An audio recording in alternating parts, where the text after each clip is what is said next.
What's up everyone, Limpy here, welcoming you to the free MMORPG weekly news update for the week ending April 12th, 2013. Now let me start by saying, Arr mateys. Yeah, cheesy I know, but there's a new arena on Masthead Studios' Guns and Robots, and it's a map representing two pirate ships filled to the sails with ruthless gun-toting robots. Now unlike previous arenas, here there's a few places to hide, and large docks demand that players act quickly to avoid enemy attack. Funny, inventive character design, incredible battle mechanics, deep customization features, and exciting situations make for an adrenaline-pumping free-to-play experience. So now you can set sail in the open beta of Guns N' Robots. You can register and download the game at play-gar.com. Now, publisher Game-A-Go may have pulled the plug after 5 years of development and 2 well-received beta tests, but all is not lost for the post-apocalyptic online shooter Grimlands. Drago Entertainment has launched a Kickstarter campaign to raise the $650,000 needed to finally complete the innovative free MMORPG shooter hybrid. In a world laid to waste by earthquakes, scarce resources must be scavenged to fuel the PvE and PvP fighting. It forces gamers to craft every item themselves.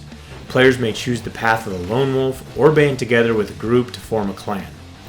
The game has deep character development and customization, skill-based advancement, environmental changes, hundreds of quests, dungeons for groups, and upgradable vehicles point to the latest high-figure crowdsourcing success story.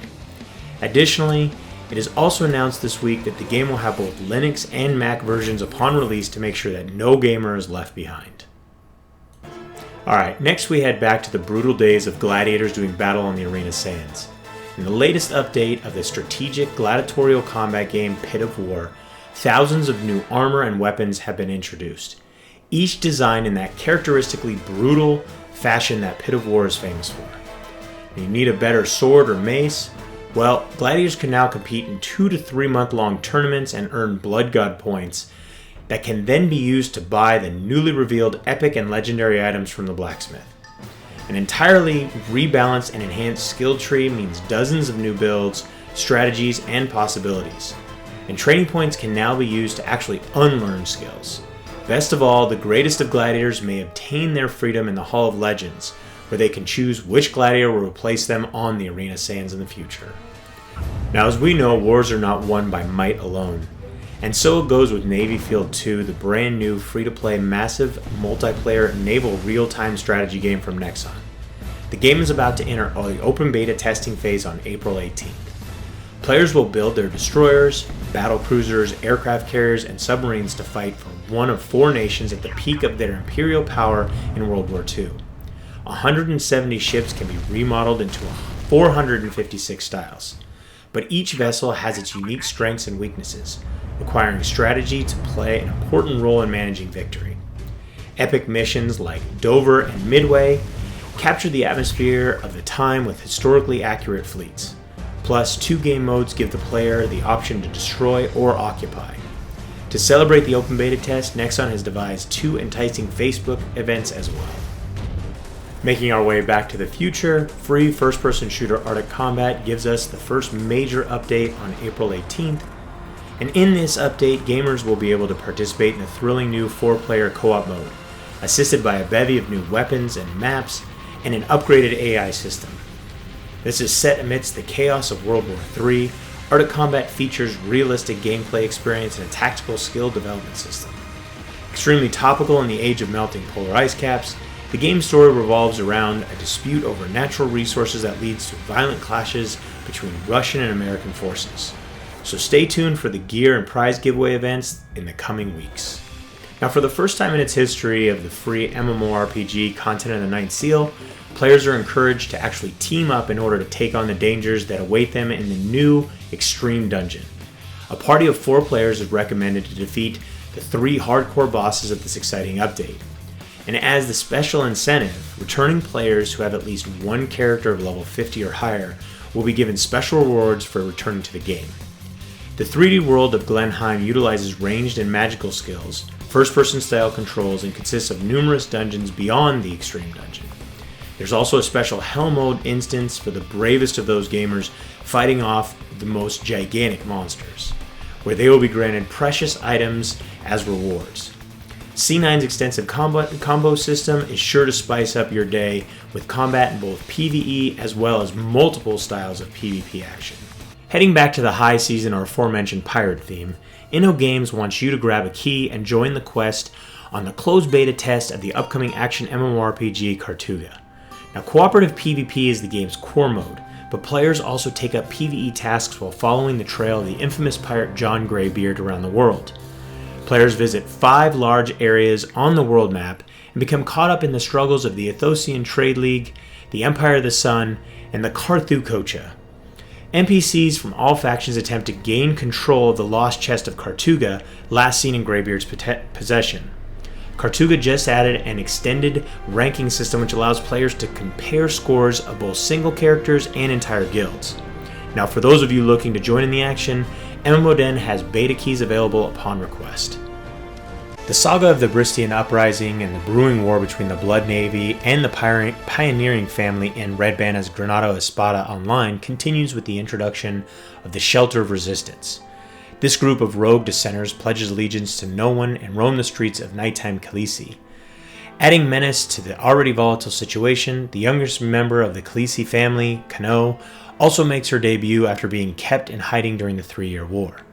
Recruited by the Blood Navy and the Royal Resistance, she now uses her book of spells against her own kin.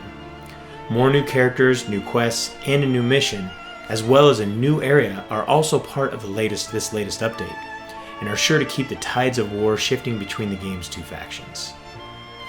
War, and more war seems to be a common theme with the latest games hitting the free MMORPG market. Now, 3 major Russian publications have named Prime World 2012 Game of the Year, even spawning best-selling novel tie-ins. Now, you can register for the beta test to experience this strategy game for yourself. Prime World combines MOBA battles with RPG hero development and castle building. You can train your hero between battles using upgradable talents, build up from scratch a thriving economy in your city, and even start your own clan to fight other clans in massive battles. There are currently 6 game modes, with the fast and fierce 3v3 Outpost and dark and moody 4v4 Dragonwald yet to come. So register today and prepare yourself for the coming war. Some of you may actually think that I'm just teasing you with always releasing something new from Dragon's Prophet. Well, it's not my fault, they just give it to me. And this week, Infernium has opened the doors of the second beta phase for the game Dragon's Prophet. The main question from testers that came out of the first phase was, how does the technology work? Well, I can tell you now, the graphics engine employs a combination of normal and gloss mapping coupled with deferred rendering technology, which ensures the game's environment remains as immersive and realistic as possible. Now, testers of the second phase will be asked to comment on 5 new expansive areas and their instances, as well as new functionality and game mechanics. Social rewards will be granted to those players who collaborate, and the crafting system has undergone a complete overhaul. The Dragon's Prophet development team is expecting to receive exciting and valuable feedback once again, which those who are not part of this beta test can only hope to improve the game further once they're able to join in their gamer brethren in the free MMORPG world of Dragon's Prophet. Now, last but certainly not least, Killer Combo, publisher of the free action MMORPG Elsword, has unveiled the game's most hair-raising assignment to date, the Mission Dungeons. Intended for Elsword veterans, these dungeons are 6 devilishly challenging, obstacle-based dungeons that require quick reflexes to complete the mission within the allotted time frame.